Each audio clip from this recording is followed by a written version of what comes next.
ನಾನು ಯಾವ್ದಾದ್ರು ಒಂದು ವಿಷಯ ಕೈ ಇಟ್ಟರೆ ಆ ಕೆಲಸ ಮುಗಿಸಿ ಈ ಸಕ್ರಿಯ ವಾಪಸ್ ಬರೋದು. ಜೊತೆಗೆ ನೋಡು, ಗುಂಡನ್ನು ತಂದಿದ್ದೀನಿ. ಬನ್ನಿ. ಹೌದು, ದುಡ್ಡೆಲ್ಲ ಎಣಿಸೋದಲ್ಲ, ಎಷ್ಟಿದೆ? 10 ಕೋಟಿ ಕರೆಕ್ಟ್ ಆಗಿದೆ. ಹಾಗಾದ್ರೆ ನಾನು ಪಾರ್ಟಿನ ಕರಿತೀನಿ. ಈ ಕ್ಷಣದಿಂದನೇ ಡೀಲ್ನ ಪ್ರಾರಂಭ ಮಾಡೋಣ. ಶುರು ಮಾಡೋಣ. ಅದೇನೇ ಸೇಫ್. ತಗೋ, ಇಡ್ಕೋ.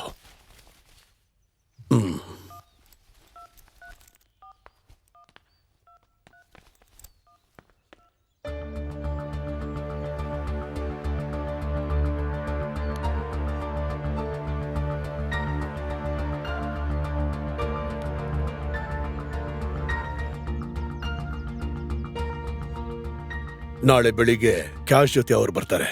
8 CR ಜೊತೆ. 8 CR? ಮಿಕ್ಕಿದ 2 ಕೋಟಿ ನೀವು ಸೇಫ್ ಆಗಿರೋದಕ್ಕೋಸ್ಕರ ಅವ್ರು ತಗೊಳ್ತಾ ಇರೋ ರಿಸ್ಕು. ನಿಮ್ಗೆ ಅವ್ರು ಕೊಡ್ತಾ ಇರೋ ಆ ದುಡ್ಡನ್ನ ನೆಕ್ಸ್ಟ್ ಮಿನಿಟ್ಲಿಂದ ನೀವು ಅದನ್ನು ಖರ್ಚು ಮಾಡ್ಬೋದು. ಆದ್ರೆ ಈ ದುಡ್ಡನ್ನ ಅವ್ರು ಬದಲಾಯಿಸೋಕೆ ಅವ್ರಿಗೆ ಟೈಮ್ ಆಗುತ್ತೆ. ನಾವೀಗಿರೋ ಪರಿಸ್ಥಿತಿಲಿ ನಮ್ಗೆ ಇದ್ ಬಿಟ್ರೆ ಬೇರೆ ದಾರಿ ಇಲ್ಲ. ಜಾಸ್ತಿ ಲಾಭನ ಎದುರು ನೋಡಿದ್ರೆ ನಮ್ಮ ಸಿಚುಯೇಷನ್, ಆಮೇಲೆ ನಮ್ಮ ಸೇಫ್ಟಿ, ಅದೆಲ್ಲ ಯೋಚನೆ ಮಾಡಬೇಕು.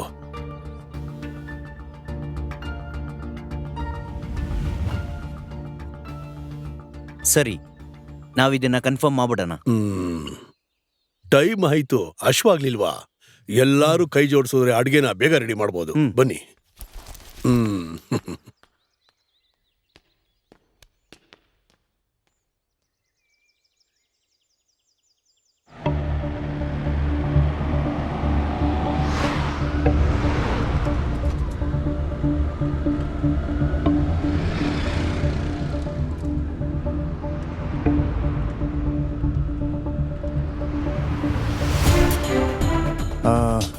ಆ ಓಮ್ನಿ ಇದುವರೆಗೂ ಕರ್ನಾಟಕ ಚೆಕ್ ಪೋಸ್ಟ್ನ ಕ್ರಾಸ್ ಮಾಡಿಲ್ಲ.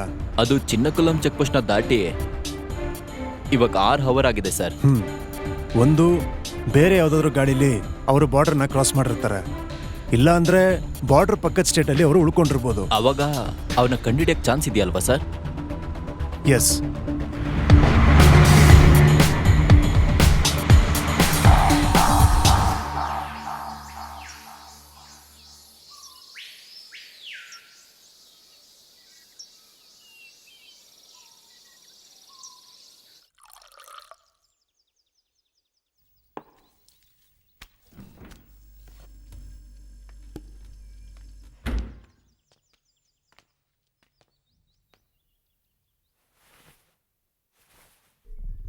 Get ready.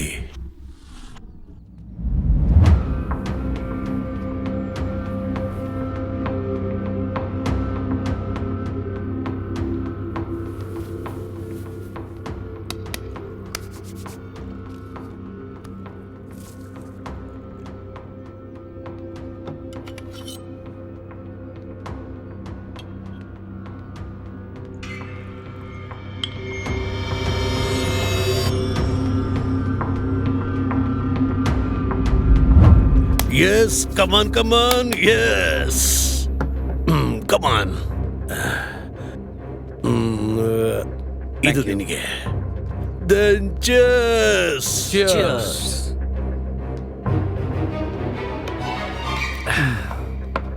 ಗ್ಯಾಸು ಖಾಲಿ ಆಗೋಯ್ತು ಅನ್ಕೊಂತ. ಅದನ್ನ ಮರ್ತ್ಬಿಟ್ಟೆ. ಚಿಂತೆ ಮಾಡ್ಬಿಡಿ, ಸ್ಟಾಕ್ ಇದೆ, ಆಚೆ ಇದೆ. ನಾವು ಹೋಗಿ ತಗೊಂಬರೋಣ. ಎಸ್.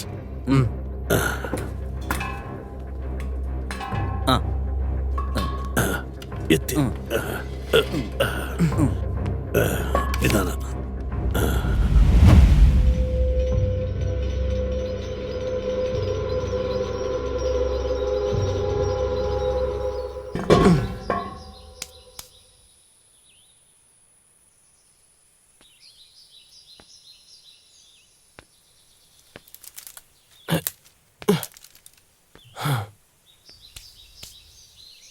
Uncle, S.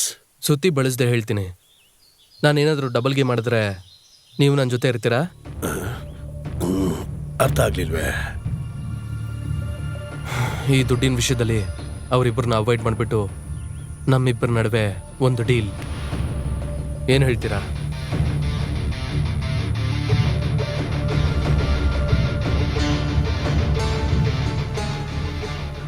ನಿಮಗೆ ಓಕೆ ಅಂದರೆ ಈ ದುಡ್ಡನ್ನ ನಾವಿಬ್ಬರು ಮಾತ್ರನೇ ಶೇರ್ ಮಾಡ್ಕೊಳ್ಳೋಣ, ಓಕೆನಾ? ಏನೇ ಆದರೂ ಅವರೆಲ್ಲ ನಿನ್ನ ಫ್ರೆಂಡ್ಸ್ ಅಲ್ವಾ? ಅದೆಲ್ಲ ಸರಿನೇ, ಆದರೆ 5 ಭಾಗಗಳಾಗಿ ಶೇರ್ ಮಾಡಿದ್ರೆ ನಾನು ಅನ್ಕೊಂಡೆ ಎಷ್ಟೋ ವಿಷಯಗಳನ್ನ ಮಾಡೋಕ್ಕಾಗಲ್ಲ. ಅವಾಗ ಅವ್ರಿಗೆಲ್ಲ ಕೊಂದು ಬಿಡೋಣ. ರಕ್ತ ಜೊತೆ ಆಡೋ ಆಟಕ್ಕೆ ನಾನು ನಿಂತ್ಕೊಳಲ್ಲ. ರಕ್ತದಲ್ಲಿ ಆಟ ಆಡೋದೆಲ್ಲ ನಾನು ನೋಡ್ಕೊಳ್ತೀನಿ. ದುಡ್ಡಿನ ಅವಶ್ಯಕತೆ ನನಗೂ ಇದೆ, ಆದರೆ ಅವರನ್ನ ಇಲ್ದೇ ಇರೋ ಹಾಗೆ ಮಾಡೋದಕ್ಕೆ ನಾನು ರಿಸ್ಕ್ ತಗೊಳ್ಳಲ್ಲ.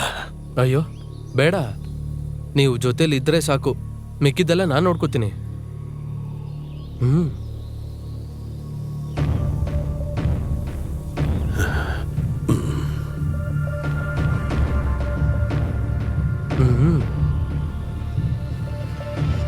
ಡೀಲ್. ಡೀಲ್. ಓಕೆ.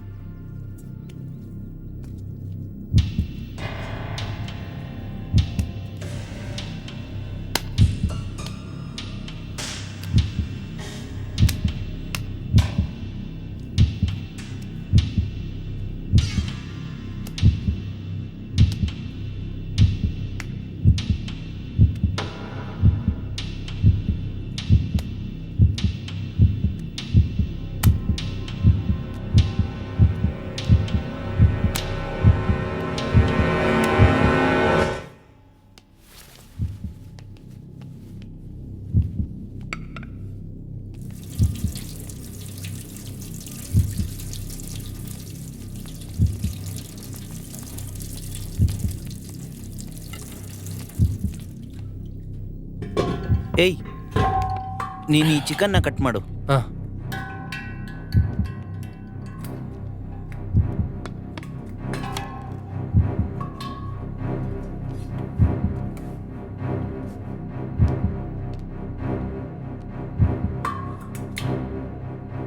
ಅಂಕಲ್ ಚಾಕು ಎಲ್ಲಿ?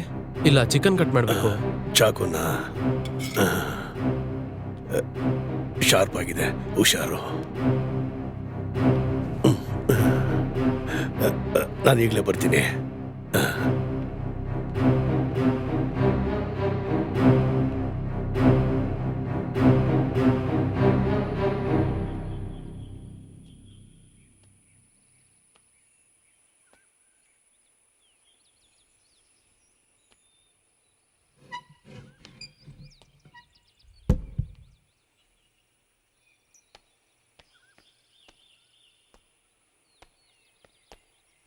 ಏನೋ ತುಂಬಾ ಯೋಚನೆ ಮಾಡ್ತಾ ಅದು ಇದೀಯಾ? ಏನೂ ಇಲ್ಲ. ಹೇಳ್ತೀನಿ, ಆದ್ರೆ ತಪ್ಪಾಗಿ ತಿಳ್ಕೊಬೇಡ. ಹುಚ್ಚುಚ್ಚಂತಡೆ ನಡ್ಕೋಬೇಡ. ಏನು? ನೀನ್ ಇಲ್ಲಿಂದ ಜೀವಂತವಾಗಿ ಈಗ ಹೊರಗಡೆ ಹೋಗ್ಬೇಕು ಅಂತ ಸ್ವಲ್ಪ ಸರಿಯಾಗಿ ಯೋಚನೆ ಮಾಡು. ಜೊತೆಲೇ ಇದ್ಕೊಂಡು ನಿನಗ್ ದ್ರೋಹ ಮಾಡಿದ್ರೆ ಅವ್ರನ್ನ ನೀನ್ ಸುಮ್ಮನೆ ಬಿಡ್ತೀಯ? ಬಿಡೋದಿಲ್ಲ. ಒಂದು ಫ್ರೆಂಡ್ಶಿಪ್ ಅಲ್ಲೋ ಒಂದು ಬಿಸ್ನೆಸ್ ಅಲ್ಲೋ ದ್ರೋಹ ಇರ್ಕೊಡುದು ಅಲ್ವಾ? ಆದ್ರೆ ಆ ಥರ ಒಂದು ಸಿಚುಯೇಷನ್ನು ನಿಮ್ಮ 3 ಜನರ ಮಧ್ಯೆ ಬಂದ್ರೆ ಅದು ಅವ್ರ ಆ ಥರ ಇಲ್ಲ, ಅವ್ರ ಆ ಥರ ಮಾಡೋದಿಲ್ಲ. ನೀನ್ ಆ ಥರ ಮಾಡೋಲ್ಲ, ಓಕೆ. ಆದ್ರೆ ಅವ್ರುಗಳು ಪ್ಲಾನ್ ಮಾಡಿರೋದು ಜೊತೆಗಿರೋರ್ನ ಇಲ್ಲ ಅನ್ಸಿ ದುಡ್ಡನ್ನ ನನ್ನ ಜೊತೆ ಶೇರ್ ಮಾಡ್ಕೊಳ್ಳೋದು. ಈಗ ನಾನು ಅವ್ರಿಗೆ ಬೇಕು ಅನ್ನೋ ಕಾರಣಕ್ಕೋಸ್ಕರ ಅವರಿಬ್ರು ಅವ್ರವ್ರ ಐಡಿಯಾಸ್ಗಳನ್ನ ಬೇರೆ ಬೇರೆಯಾಗಿ ನನ್ನ ಹತ್ರ ಹೇಳಿದ್ರು. ಆದರೆ ಕೆಲಸ ಮುಗಿದ ಮೇಲೆ ಜೊತೆಲಿರೋರನ್ನ ಇಲ್ದೇ ಇರೋ ರೀತಿನೂ ಮಾಡ್ತಾರೆ. ಇಂಥವ್ರ ಜೊತೆ ನಾನು ಯಾವ ರೀತಿ ಇರಲಿ ಅಂತ ಗೊತ್ತಾಗ್ತಿಲ್ಲ. ಎಲ್ಲ ಮುಗಿದ ಮೇಲೆ ನನ್ನನ್ನು ಮುಗಿಸ್ಬೇಕು ಅಂತ ಇವರು ಪ್ಲಾನ್ ಮಾಡಿದ್ರೆ ಏನ್ ಹೇಳ್ತೀಯ? ನಾನು ನಿನ್ನ ನಂಬೋದು ಅನ್ಕೊಳ್ತೀನಿ, ಅದನ್ನೇ ನಿನ್ನ ಹತ್ರ ಹೇಳಿದೆ. ನಾನು ಯೋಚನೆ ಮಾಡಿ ನೋಡಿದಾಗ ನಿನಗೆ ಒಂದೇ ಒಂದು ದಾರಿ ಇದೆ. ನಿನ್ನನ್ನು ಮುಗಿಸೋಕೆ ಅವ್ರು ಪ್ಲಾನ್ ಮಾಡಿದ್ದಾರೆ. ಅದಕ್ಕೆ ಮೊದಲು ನೀನೇ ಅವ್ರನ್ನ ಮುಗಿಸ್ಬೇಕು. ಒಂದಂತೂ ಸತ್ಯ, ಅವರಿಬ್ಬರ ಸಾವು ಯಾವ ಗಳಿಗೆಲ್ಲಿ ಬೇಕಾದ್ರೂ ಇಲ್ಲಿ ನಡಿಬೋದು. ಹುಷಾರಾಗಿರೋ. Be alert. ಏಯ್